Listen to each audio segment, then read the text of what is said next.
Welcome to Islamic Life Coach School podcast. Apply tools that you learn in this podcast and your life will be unrecognizably successful. Now your host, Dr. Kamal Akhtar. Hello everyone. Peace and blessings be upon all of you. I love doing nice things for people. I love being nice to people. I love that people can rely on me. I just love the whole idea of people being nice to each other. But there was a time when I was doing all of these things and I was doing it at the cost of myself. So it occurred to me, how do I teach people how to be nice without sacrificing yourself? And that's where the idea of this podcast came about. Being nice, going with the flow, not causing ripples in the groupthink, all go along with the personality trait of agreeableness. And I have a podcast on that topic called The Agreeableness Factor, which is episode number 119. But I'm going to build on some of the concepts that I talk about in that episode. But all of these concepts hold true in their own unique way and will make sense to you here. What I notice in my coaching practice as the main challenge that a Muslim woman faces is when a client says they've totally given up on the ideology of being nice. Because nobody cares for what they do. Nobody repays them. Everyone criticizes them regardless of what they do. And all they want is a little appreciation and a little acknowledgement. And just to be clear, if you don't want to be nice to anyone, no judgment on that. But I want to choose to be nice and like your reasons. If you decided you're not going to be nice to people, that's perfectly fine, as long as you like your reasons. But if you're deciding not to be nice because you're totally spent, then this is where your growth lies. And this is happening because you haven't mastered the art of how to be nice and how to keep it sustainable. So I'm going to outline what you need to keep in mind so that being nice doesn't burn you out. It doesn't come at the cost of your well-being. It does not obliterate you as a person. And it's not only sustainable but refreshing and rejuvenating. And then you can choose if you want to or don't want to be nice. I always want you to make your decisions, so however you choose to show up in your life, you do it from a higher intentional place of awareness. In this podcast, I'm going to be speaking in the first person, and I invite you to create your own emotional safety, and I'm going to do the same for you. And if something makes sense, let it sink in and let it create change. But if your body immediately reacts and rejects the notion, out of the fear that you've been making these mistakes and it sounds way too familiar, I want you to offer yourself some space, explore, hold yourself in grace, and be curious. So this is my invite to you to create emotional safety before we dive into this podcast that I mostly talk about in first person. I'm going to be listing some obstacles that get in the way of being nice, and how these obstacles create such an expensive toll on your body and personality. Obstacle number 1. It arises from playing the role of the pleaser, having the thoughts like, I'm doing what I think others expect of me. I don't want to give too much attention to my feelings because what I feel is unimportant. I just want to quietly mold into shape what I think will fit into spaces that others have left open. I just want to play a part where I don't want to change the script too much. Like when I want to be the community leader, I want to serve on the board, I'm eager to just fit in. And that is going to be my chance to belong. But instead what happens is instead of finding my own spotlight, I turn myself into an eternal understudy, the one learning the language, the customs, the culture of the workplace. I'm the one who's always there with a reassuring smile, the one who never says no. I'm the one who hears whispers of board positions opening up, spaces where I know I could shine. But instead of stepping forward, I shrink back, telling myself that what I want doesn't really matter. If you're being nice with this type of an obstacle, it's not going to be sustainable. The second major challenge and obstacle is I find myself wrestling with this haunting feeling that I'm not enough. It's like a shadow that follows me, whispering that I need to prove my worth. And in an attempt to silence it, I pour all of my energy into being excessively nice, hoping that each smile, each gesture of kindness will patch up some emptiness I carry inside. I chase this illusion that if I'm just nice enough, I can fill up that void, that somehow my worth will be validated by others' approval. But it's like running on a treadmill. No matter how fast I go, I don't move forward. And the gap where I think my value should shine remains unfulfilled. This constant striving leaves me exhausted, feeling less valued than when I originally started. It's a trap, one that makes genuine kindness unsustainable. And I'm learning that this isn't the way to find my true worth. Major challenge or obstacle number 3. That's the weight of the niceness. Every morning I stare into the mirror practicing the day's smiles and the nods of agreement. I armor myself with the arsenal of yes and of course, stepping into the world with one mission, to be the embodiment of niceness.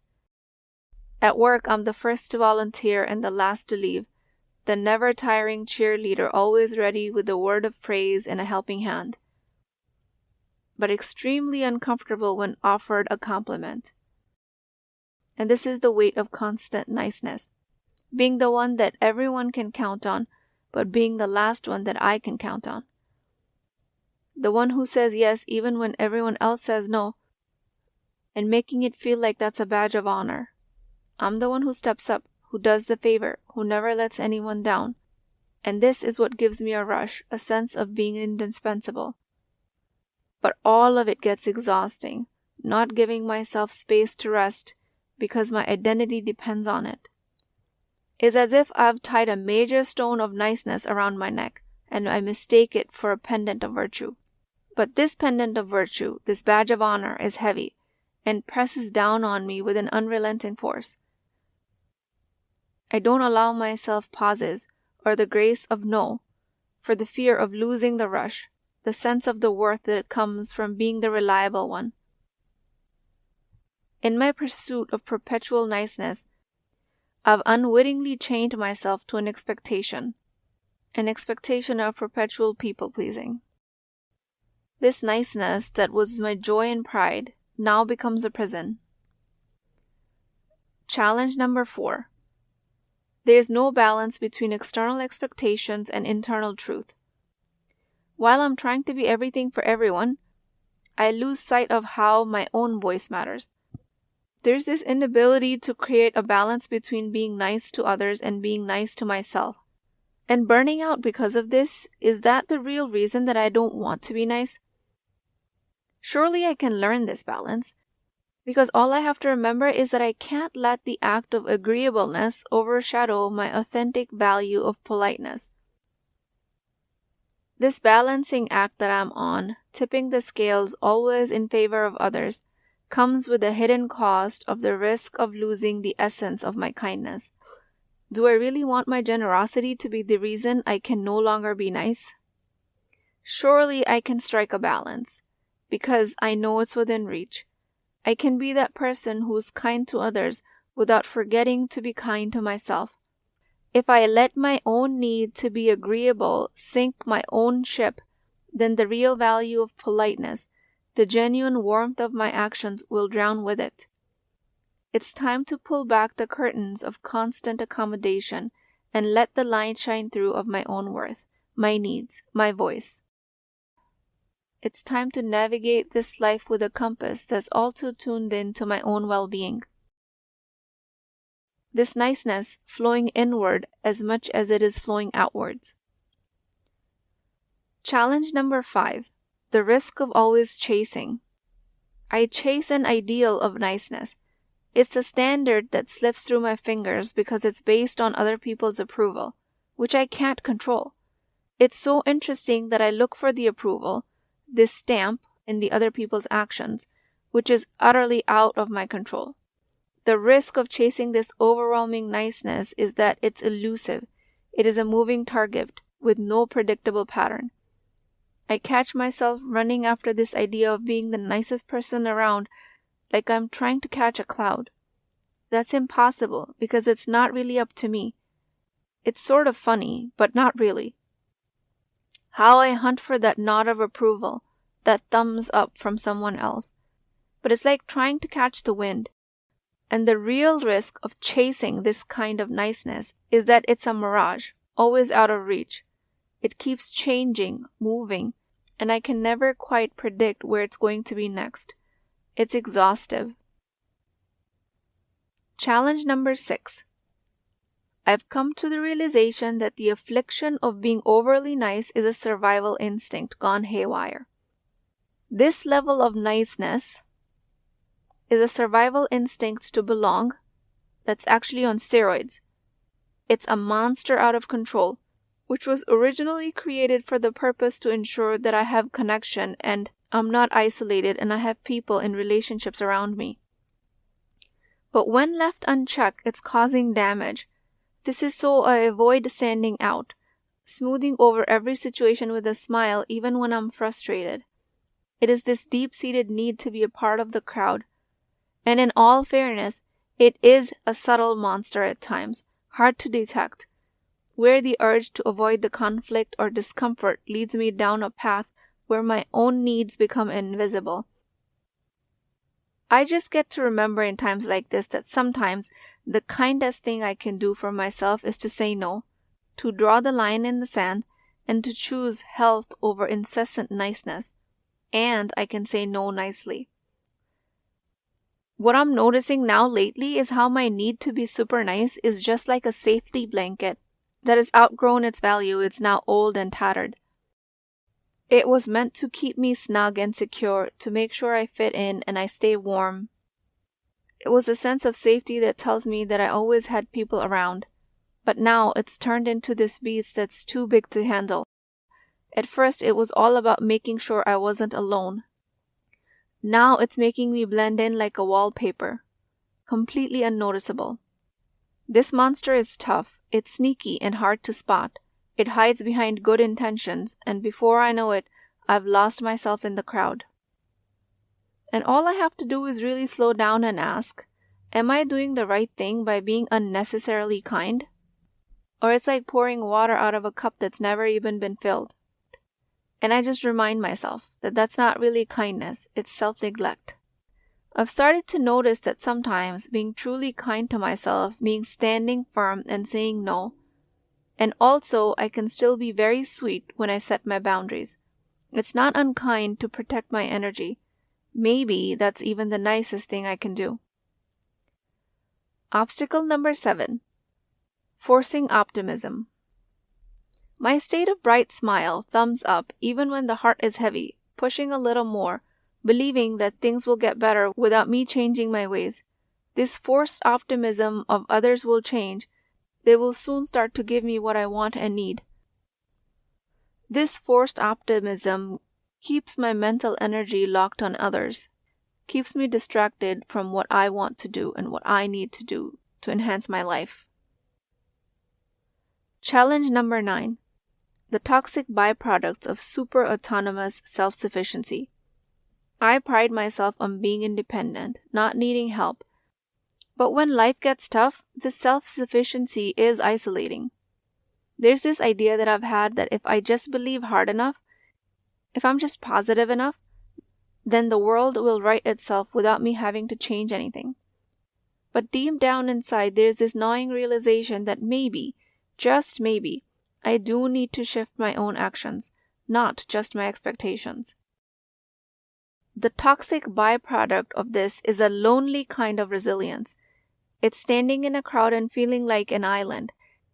It's this stubborn refusal to reach out for help because you're convinced you can swim through the storm alone. But I am slowly learning that sometimes the bravest thing I can do is to admit to myself that I can't do it alone anymore. And it's okay for me to ask for a hand to hold. Being self-sufficient doesn't mean being isolated. It means knowing when to be my own hero and when to let others share the cape. Challenge number 9. Extreme harmonization and conflict avoidance. I avoid conflict like a plague, always smoothing things over, keeping the peace even if it means not addressing the real issue. It's like when in an attempt to hide injustice, an abuser tells you, make 20 excuses for your brother in Islam. Except this is spiritual abuse itself. this relentless pursuit of harmony, this quest of avoiding conflict, this is where I find myself justifying behaviors in others that shouldn't be excused.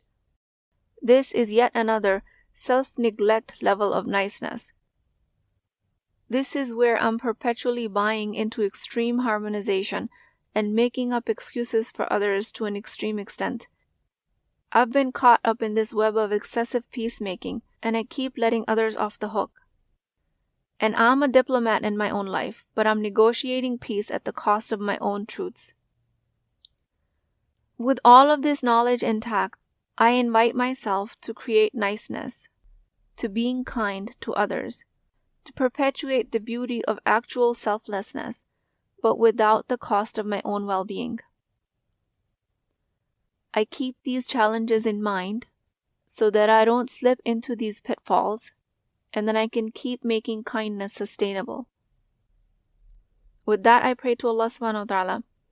O Allah, the knower of the seen and the unseen, you understand the depths of my heart, the hidden trials of my soul. You see the role I've assumed of the pleaser even when I don't see it. You see when I'm only striving to fit into the models that others have shaped. If I'm caught into these waves of expectations of others, I ask you, Allah, to set me free. I ask you, Allah, for the courage to stand for my own well-being, so I can serve you constantly, so I can make niceness and kindness sustainable in this world for myself and for others. Bless me, O Allah, with the understanding that it's not the approval of other people that I seek, but only your acceptance. O Allah, let me not change myself so much out of burnout that I lose my own essence of kindness. O Allah, I thank you for the qualities of conscientiousness, but help me in finding the balance between serving your creation and not losing myself. Help me in finding a balance between being kind to others while also being kind to myself. O Allah, make my actions beneficial for me and for the world, and my presence in this world a source of goodness. Ameen Ya Rabbul Alameen. Please keep me in your du'as. I will talk to you guys next time. If you're interested in getting coached by me, I'm offering a very affordable opportunity to do that with Wisdom Wednesdays. This is not a course, not a lecture. This is an opportunity for live coaching, real change with Islamic adab and etiquette. You do not need more information. You actually need a space to create change. At $19.99 a month, which is the price of takeout dinner, you as a Muslim woman will create confidence, intimacy, and connection without shame or fear of judgment, because your privacy is my highest priority. So join at www.islamiclifecoachschool.com, resources, Wisdom Wednesdays. I'll see you inside, inshallah.